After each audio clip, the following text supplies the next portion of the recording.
12월 7일 월요일 말씀 동무입니다. 역대상 22장 1절부터 10절까지 말씀인데 아버지와 아들의 연합 작품 이렇게 제목을 붙여보았습니다. 이제 다윗이 성전을 짓는 마음을 17장에 표현을 했었는데 하나님께서 말씀하시기를 네 마음은 내가 받겠지만 너는 성전을 지을 수 없다. 이렇게 거절하셨죠. 그리고는 아들이 지어야 된다라고 말씀하셨는데 그러고 난 뒤에 이제 언약궤를 모셔오고 다윗의 나라가 점점 견고하게 세워지다가 또 잘 나갈 때 또 이렇게 인구조사했다가 또 내리막길 갔다가 또 오르나의 타작마당에서 예배하면서 이제 회복이 되고 난 뒤에 이제 성전을 짓게 됩니다. 그 오르나의 타작마당이 바로 성전 짓는 터가 된 거죠. 근데 다윗은 성전을 짓는 일에 대해서 무엇을 하냐면 준비하는 사람입니다. 준비하는 사람이고 솔로몬은 짓는 사람이죠. 그래서 이걸 보면 각자의 고유한 사명이 있어요. 다윗의 사명은 무엇이냐면은 전쟁을 해가지고 나라를 견고하게 세워가는 사람입니다. 그래서 통일 이스라엘 아주 강대한 큰 나라를 이루었잖아요. 그 솔로몬의 사명은 무엇이냐면은 성전 건축하는 것이 제일 중요한 사명이에요. 왕궁을 짓는 것. 이걸 한 20년 했으니까 40년 통치 기간 중에 성전 짓는 거 7년, 왕궁 짓는 거 13년 했으니까 건축하는데 힘을 쏟았다 이렇게 볼 수 있습니다. 다윗은 하나님께서 성전을 지을 수 없다라고 말했는데 오늘 구체적으로 표현을 했습니다. 너는 피를 많이 흘렸기 때문에 지을 수 없다 했는데 참 다행히도 다윗이 이 하나님의 거절을 받아들여요. 서운할 수 있잖아요. 내가 하나님 위해서 이렇게 하겠다는데 하나님 왜 하지 말라고 그러시지? 이렇게 할 수 있는데 다윗은 그걸 받아들였다는 거예요. 그리고 또 다행인 것은 솔로몬은 네가 지어야 된다. 아버지도 이야기했고 하나님도 말씀하시는데 솔로몬도 그걸 받아들인다는 거예요. 그러니까 이 아들과 아버지가 정말 연합을 해가지고 성전을 건축하게 되었다라고 하는 겁니다. 그 성전은 다윗은 안 지어야지 순종하는 거고 솔로몬은 지어야 순종하는 건데 이 두 사람이 순종한 연합의 결과가 하나님의 성전입니다. 아버지가 솔로몬이 하는 일을 빼앗아 가지 않았어요. 야, 내가 할 거야. 나한테 마음이 있었으니까 너 마음 없었지. 내가 할 거야. 빼앗아 간다든지 또 하나님이 너는 못 짓는다. 아들 짓는다 했기 때문에 이제 솔로몬 네가 알아서 해. 이렇게 한 것도 아니고 또 아들은 아버지께 떠밀지 않았어요. 아버지가 하고 싶었으니까 아버지가 하세요. 왜 나한테 미루세요? 이렇게 말하지 않았다는 거죠. 아버지도 안 짓겠다는 말씀에 순종하고 솔로몬도 짓겠다는 하나님의 말씀에 순종해가지고 성전이 지어집니다. 근데 다윗은 뭘 하냐면 준비를 해줍니다.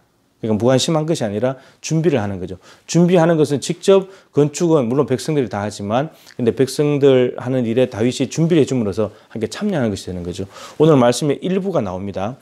철을 많이 준비했고 노스를 많이 준비했고 백향목을 많이 준비를 했습니다. 그리고 실질적으로 29장에 가면 성전을 다 짓고 난 뒤에 다윗이 엄청나게 많은 사유재산을 금, 은 이런 것들을 내놓았다는 즐거이 기쁨으로 헌신했고 또 그렇게 하니까 또 백성의 우두머리들도 임금이 하는 걸 보면서 따라했다 이런 내용이 나옵니다.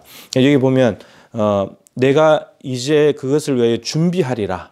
내가 준비해 줘야지. 아들이 아직 어리고 이건 건국사가 어마어마하게 크기 때문에 아들한테 부탁도 하지만 준비해 준다. 그런 마음으로. 그래서 다윗이 죽기 전에 많이 준비하였더라.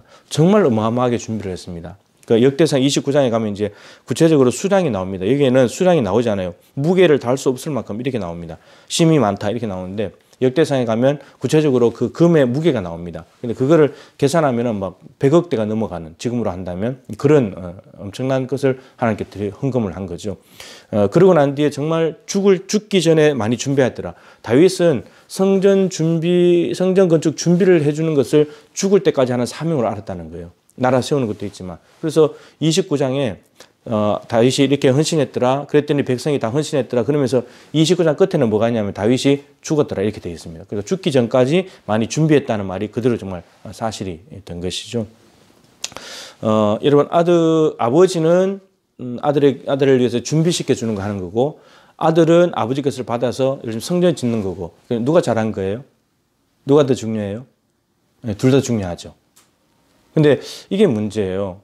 내가 더 중요해. 내가 준비 안 해줬다면 네가 어떻게 해? 이렇게 말하기도 하고 그리고 또 아들 입장에서는 안 지으면 준비해 준 대로 안 지으면 무슨 소용이 있어요? 이렇게 말하면 이게 서로 자기가 중요하다고 얘기하면 이게 문제가 생기는 거죠. 앞에서는 이걸 말씀드린 겁니다. 성전 짓는 다윗. 아들이 해야 될 몫을 아버지가 빼앗아서 짓는 것도 문제고, 내가 해야 될 일이 아닌데 하는 것도 문제고, 남의 것을 빼앗아서 하는 것도 문제고, 그리고 내가 더 중요해, 네가 더 중요해, 이렇게 하는 것도 문제라는 거죠. 고린도 교회가 이런 일이 있었지 않습니까?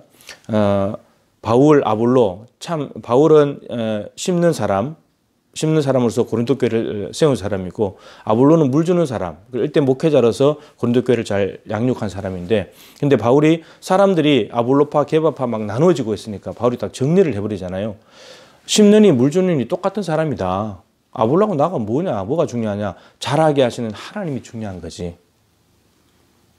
사람들은 내가 심었으니까 내가 중요해. 내가 안 심었으면 네가 물을 줄 수가 있겠어? 근데 또 이렇게 말하죠. 너는 심었지만 내가 물을 안 준다면 자랄 수 있겠냐고. 이렇게 하면서 서로 자기가 우월하다는 것을 드러내기 시작하는 거죠. 근데 둘 다 중요한 겁니다. 그리고 둘 다 똑같은 거예요. 근데 자라게 하시는 분은 하나님이시다. 교회를 건강하게 자라게 하시는 분은 하나님이시다. 성전을 아름답게 짓게 만드는 것은 하나님이시다. 이런 말씀입니다. 그래서 오늘 아버지와 아들이 합작을 해가지고 연합을 해서 하나님께서 원하시는 걸 해드린 것처럼 우리 서로가 고유한 영역, 사명을 인정해 주면서 또 연합할 때는 연합하고, 그래서 짓고 난 뒤에 시기 질투하지 않고, 그리고 우월의식을 가지지 않고, 남의 거 빼앗지 않고, 존중해주고, 내 거 맡은 거 열심히 사명 감당해서 하나님이 늘 기뻐하시는 그런 공동체가 될 수 있다면 얼마나 좋겠습니까? 우리 교회도 이제 이렇게 개발이 되면서 성전을 건축하는 좋은 기회가 왔는데, 여러분 지금은 기도해야 될 때입니다. 지금은 우리가 기도하는 것, 지금 언제 지을지 모르지만 지금 기도로 준비해주는 이 세대가 있고, 그렇게 됐을 때 실제로 짓는 사람들이 있겠죠. 그럼 이게 두 개가 연합해서 됐을 때 하나님이 기뻐하시는 아름다운 성전의 모습이 갖추어지게 될 것입니다. 오늘 다윗이 준비했고 솔로몬이 짓는 이 아버지와 아들의 연합처럼 기도로 준비하고 실제로 짓는 사람들, 이것이 연합되어서 정말 멋지고 근사한 새로운 동부교회 예배당이 세워져서 하나님 앞에 큰 영광 올려드리고 사명 잘 감당하는 저와 여러분이 될 수 있기를 주님의 이름으로 축복합니다.